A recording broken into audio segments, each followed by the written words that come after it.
Welcome to the first CheapWineFinder.com podcast of 2023. 2022 was a fun year. We did well, and I hope you enjoyed the podcast. I'm going to talk a little bit about what it is we intend to do here. We're not, when we talk about a wine, it's not necessarily the one. This is not maybe the greatest wine you're ever going to have, but what it maybe should be is your next one, because that is, that's part of the fun of wine is the wine journey. And with, it's a crop. Every year there's a different conditions. Wines are not always the same year in, year out. California used to be pretty stable, but they've been everything but stable lately. And so that's it. I mean, so why give us one to try. You might not think it's the greatest ever, but it's maybe a good price for a decent wine, or maybe it's a wine that's a little bit different from the rest, or maybe it's just a wine that you can pick up in the store as you rush through, and it's not too expensive, but it's worth drinking.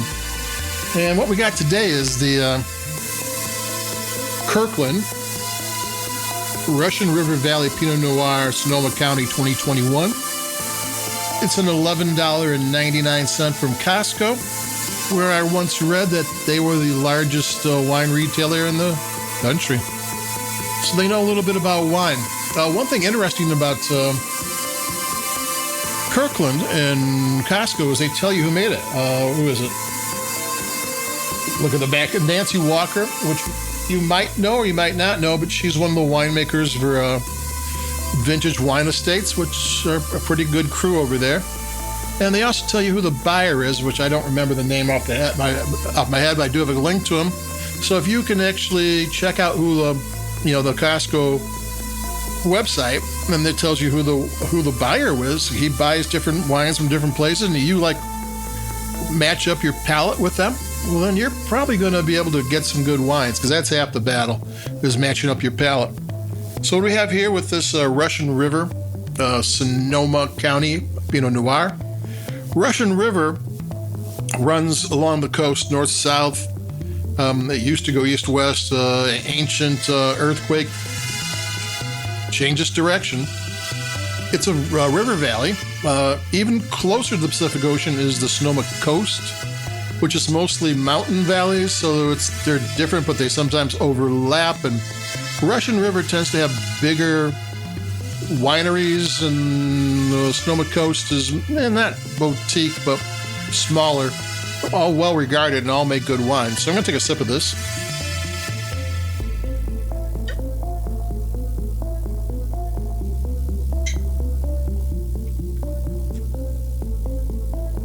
Yeah, this is nice, classic Sonoma Russian River Pinot Noir.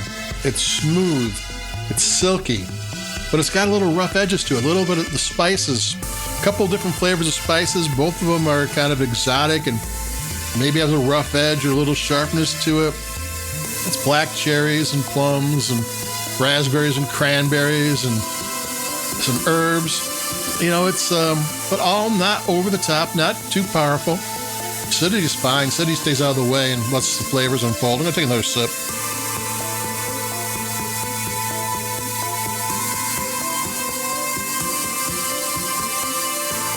It's got a good nose to it. Even a little bit of smokiness to it, a little barbecue. Maybe like cherry wood. Just a hint. Once I started smelling this stuff, I started imagining what, different things. Yeah, so it's a $12 Pinot Noir. That is a store brand Pinot Noir. This is the equal of anything in the price range in a retail shop. There is always one wine that's sticks out or one wine not, but it's a really solid example of a Pinot Noir from the Russian River Valley. It tastes great. $11.99 is not a bad price for it. That there's enough money in it. Costco, I think, has a 14 or 15% markup on their wines, where wine shops can have a 50% or more markup. Certain depends how big the wine shop is. Some of the big box stores can really discount things, but Costco can come in with a comparable wine at a really, really good price. And that's what you got here. This is just a classic Pinot Noir from California. It's light-bodied, but not too light-bodied. It's not one of the new Meiomi clones, which are big and bold Pinot Noirs. No, this one's kind of delicate, but not too delicate. But it's got all the classic things to it. I mean, it's got enough body to it.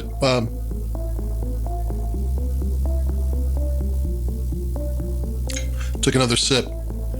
Yeah, this is, sitting back after a meal, or, open up a bottle later at night. And, I know guys who like cigars. This would hold up to a good cigar. It's a little bit too cold. I used to, in the fall, say it's good for sitting around a fire pit. Up here, it's too cold for that kind of stuff, but it is a nice quality Pinot Noir. I mean, it's Russian River. It tastes great. I can't really fault it at all. As a first wine of 2023, we're off to a good start. I hadn't done any, I think since COVID, I kind of stopped going to getting not COVID wines, Kirkland wines, but I think I'll start that up again, because they seem to do some good wines and something interesting. There's always something that piques my interest, and hopefully it piques your interest too, because like I said when we started out, we're not looking for the one wine, the greatest wine ever. We're talking mostly about under $20 wines. Not that they can't be great, but we really wanted to find the next one, and that's what counts. So, like us where you like your podcast. I think Apple has a favorite thing now, and if you will, stay safe, stay warm, and stay healthy, and adios. Keep it cheap. And I'll be talking to everybody in a couple of days again. Adios. Bye-bye.